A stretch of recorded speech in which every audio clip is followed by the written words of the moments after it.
আরে আয়না কোথায় গেল? এখন আমি কি করব? আয়না ছাড়া রিশফাকে মুক্ত করব কিভাবে? মাথা চুলকাতে চুলকাতে ভাবতে লাগলাম, তাহলে কি ডোরিয়া আমাদের প্ল্যান সম্পর্কে জেনে গিয়েছে? এই জন্যই আয়না সরিয়ে ফেলা হয়েছে। তার মানে রিশফা বিপদে আছে। এর মাঝেই দরজায় টোকা পড়লো। আমি দিশেহারা হয়ে দরজা খুলে দেখলাম আন্টি দাঁড়িয়ে আছে। আন্টি বলল, তোমার হাতে আর সময় নেই, চলো, এখন দেরি হয়ে যাচ্ছে।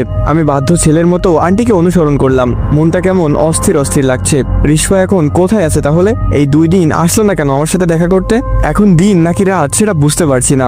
বাইরে অন্ধকার নাকি আলো সেটাও দেখতে পাচ্ছি না। আন্টিকে জিজ্ঞেস করলাম এখন কয়টা বাজে। আন্টি গম্ভীর গলায় বলল, আমাদের সবার জন্য এখন রাত 2টা, আর তোমার জন্য তোমার জীবনের 12টা বেজে গেছে এখন। আমি বুঝতে পারলাম আন্টিও জানে আমি আর রিশফা অন্য কোনো প্ল্যান করেছিলাম। আমি চুপ করে রইলাম। আন্টি আমাকে নিয়ে ছাদের সেই চিলেকোঠায় প্রবেশ করলো। অদ্ভুত একটা লাল রঙের আলোতে পুরো রুমটা সজ্জিত। ফ্লোরের মাঝ বরাবর একটা সার্কেল অঙ্কন করা। সার্কেলটা পুরো মোমবাতি দিয়ে ঘেরাও করা, আর একপাশে বড় রাজকীয় একটা চেয়ার রাখা। আমি বুঝতে পারলাম এই চেয়ারেই ডোরিয়া বসবে এবং তার সামনেই আমাকে বলি দেওয়া হবে। হঠাৎ বিকট একটা শব্দে পুরো রুমটা কেঁপে উঠল। মনে হলো যেন বিল্ডিংটা ধসে পড়ছে। আমি কানে হাত দিয়ে চোখ বন্ধ করে ঝুঁকে রইলাম। একটু পর স্বাভাবিক হলো সব। আমি চোখ খুলে দেখলাম সেই সজ্জিত রাজকীয় চেয়ারে একজন বিশালাকৃতির দানব বসে আছে। আমি মনে মনে একটু ভয় পেলাম, কারণ এমন আকৃতির মানুষ তো দূর, কোনো যন্ত্র জানোয়ারও দেখিনি জীবনে। চোখ থেকে যেন আগুন বের হচ্ছে। আন্টি তার সামনে হাঁটু গেড়ে বসে বিড়বিড় করে কে যেন পড়ে যাচ্ছে। এটাই হয়তো ডোরিয়ার আসল রূপ। আমি এখনো বুঝতে পারছি না রিশফা কোথায়। তারই তো আমাকে বলি দেওয়ার কথা। হঠাৎ সে তার হাত উঠিয়ে 3বার চেয়ারে বাড়ি দিল। আন্টির সাথে সাথে উঠে গিয়ে রুমের এক কোণা থেকে একটা মোটা গাছের খাড়ি নিয়ে আসলো। গাছের খাড়িটা তার সামনে রেখে আমাকে ধরে নিয়ে বসিয়ে দিল সেখানে। ডোরিয়া ঝাঁঝালো কণ্ঠে বলল, তোর ভয় পাওয়ার কোনো কারণ নেই। তুই এমন একজনের কাছে নিজেকে উৎসর্গ করছিস যে তোকে মুক্তি দিবে। তুই আর রিশফা মিলে যে ফোন দিয়ে এঁটেছিলি সেটা আমি জানতে পারবো না, এটা কিভাবে ভাবলি? আমি সবকিছু সম্পর্কে অবগত আছি, তাই আয়নাটা খুলে রিশফার মাকে লুকিয়ে রাখতে বলেছিলাম। তোদের মতো সাধারণ মানুষেরা আমাকে কখনো ধোঁকা দিতে পারবে না। আমি বললাম, আমি তোর উদ্দেশ্যে নিজেকে উৎসর্গ করছি না, আর আমি তোর কাছে মুক্তিও চাইনি। এখানে যা হচ্ছে তা আমার ইচ্ছার বিরুদ্ধে হচ্ছে। ডোরিয়া বলল, এখানে শুধু আমার হুকুম চলে, তোর কোনো ইচ্ছার মূল্য নেই এখানে। এরপর চেয়ারের পেছন থেকে একটা তরবারি বের করে রিশফার মায়ের দিকে এগিয়ে দিয়ে ডোরিয়া বলল, সময় হয়েছে, আমি রক্তের গন্ধ পাচ্ছি।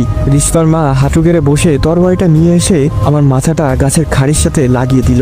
আমি চিৎকার করে উঠে বললাম, আমাকে যেহেতু মেরেই ফেলবি, তাহলে আমার একটা শেষ ইচ্ছা পূরণ কর। অপূর্ণ ইচ্ছা নিয়ে মরে গেলে আমার আত্মা শান্তি পাবে না। ডোরিয়া বলল, ঠিক আছে, বল তোর শেষ ইচ্ছা কি? আমি তোর ইচ্ছা পূরণ করব। আমি মরার আগে একবার রিশফার মুখোমুখি হতে চাই, তার কাছে ক্ষমা চেয়ে নিতে চাই। আমি তাকে মুক্ত করতে পারলাম না। আমার এই ইচ্ছাটা অপূর্ণ থেকে গেলে আমি শান্তি পাবো না। ডোরিয়া বলল, রিশফাকে লোহার শিকলে বন্দি করে রাখা হয়েছে।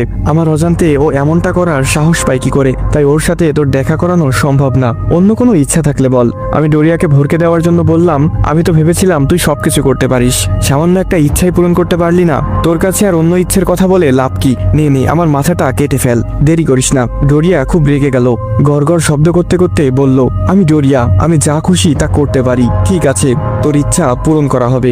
রিশফাকে এখানে নিয়ে আসছি। রিশফার মা বলল, না না ডোরিয়া, এটা করবেন না, ওর অন্য কোনো প্ল্যান থাকতে পারে। ডোরিয়া বলল, আয়না তো তোর কাছে, আয়না ছাড়া অন্য কোনো প্ল্যানই আজ কাজে আসবে না। এই বলে ডোরিয়া হাতের ইশারায় ওপর থেকে রিশফাকে নিচে ফেললো। রিশফার পায়ে শিকল দিয়ে বাঁধা, চেহারাটা কেমন মলিন হয়ে গেছে, নীল রঙের চোখগুলো গর্তে চলে গেছে। আমি ধীরে ধীরে রিশফার কাছে গেলাম। রিশফা আমার মুখের দিকে তাকিয়ে শুকনো একটা হাসি দিয়ে বলল, আপনার প্রতি আমার কোনো অভিযোগ নেই স্যার, আপনি আপনার চেষ্টা করেছেন। আমি বললাম, ছোটবেলা থেকে আমি কখনো হাঁটতে শিখিনি। আমার বাবাকে দেখতাম নেশা করে এসে প্রতিদিন আমার মাকে মারধর করতো। এসব দেখতে দেখতে নিজেকে পাথরের মতো তৈরি করেছি। মাকেও কথা দিয়েছিলাম আমি তাকে বাবা নামক জানোয়ার থেকে রক্ষা করব একদিন। আমি আমার কথা রেখেছিলাম, নিজের হাতে বাবাকে কেটে টুকরো টুকরো করেছি।